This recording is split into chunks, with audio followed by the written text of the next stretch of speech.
శాంతి rally చేస్తానంటే ముందుగానే CM దగ్గర కూర్చొని మా బిడ్డలు గ్రౌండ్ నుంచి లేస్తున్నారు, కాంగ్రెస్ పార్టీకి వ్యతిరేకం వచ్చే అవకాశం ఉంది, మీరు ఏదైతే చట్టబద్ధంగా ఏదైతే తేల్చబడ్డారో లంబాడి విషయంలో మీరు ఎమ్మటే మీరు ఖచ్చితంగా మీరు ప్రణాళిక చేయకపోతే రేపు రాష్ట్రంలో అల్లకొల్లము అయ్యే అవకాశాలు ఉన్నాయి, రేపు స్థానిక ఎలక్షన్లు కూడా ఇబ్బంది పడే అవకాశాలు ఉన్నాయని చెప్పగానే ఇవాళ గౌరవ ముఖ్యమంత్రి రేవంత్ రెడ్డి గారు భుజాల మీద వేసుకొని ఇవాళ ఏదైతే మన ఎమ్మెల్యే గారు రామచంద్ర నాయక్ రామదాస్ అన్న, ఇవాళ రామదాస్ అన్న వైరా ఎమ్మెల్యే గారు రామచంద్ర నాయక్ గారు, మురళీ గారు, అదేవిధంగా బాలు నాయక్ గారు వాళ్ళు స్పష్టంగా మన బంజారా బిడ్డలకు ఎక్కడైతే అన్యాయం అవుతుందో వాళ్ళ పక్షాన్ని నిలబెడతామని చెప్పేసి వాళ్ళు 10 సార్లు ఫోన్ చేశారు. ఇలా 10 సార్లు నలుగురు ఎమ్మెల్యేలు మా కోసం ఫోన్ చేసి లక్ష్మణ్, రాజేష్, రమేష్, శంకర్ గారు మీరు ఎవ్వరు కూడా ఎక్కడ కూడా అవాంఛనీయ ఘటనలు జరగకుండా చూడాల్సిన బాధ్యత మీది.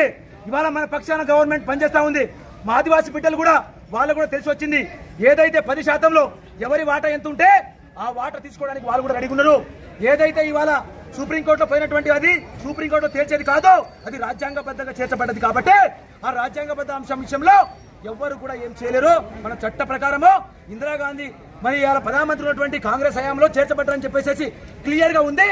మీరు మాత్రం అశాంతి అదేవిధంగా అవాంఛనీయ ఘటనలకు మాత్రం మీరు పాలు పంచుకోవద్దంటే ఇవాళ మన అందరి బిడ్డలు ఉద్యోగ ఉపాధ్యాయ కార్మిక కర్షక రైతు బిడ్డలు ఇవాళ పేరున భుజాల మీద వేసుకొని స్వచ్ఛందంగా బస్సులు, ఆటోలు, బైకులు అవసరమైతే నడుచుకొని బస్సుల మీద అందరి మీద వచ్చి ఇంత సక్సెస్ఫుల్ గా చేసి మన వైపు ఏదైతే భద్రాద్రి కొత్తగూడెం జిల్లా వైపు మొత్తం తెలంగాణ సమాజం చూసేలా చేసినటువంటి మీ అందరికీ కూడా పేరు ధన్యవాదాలు చెప్తా ఉన్నా.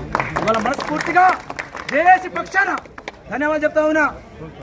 వర్ధిల్లాలి లంబాడీల ఐక్యత, వర్ధిల్లాలి లంబాడీల ఐక్యత.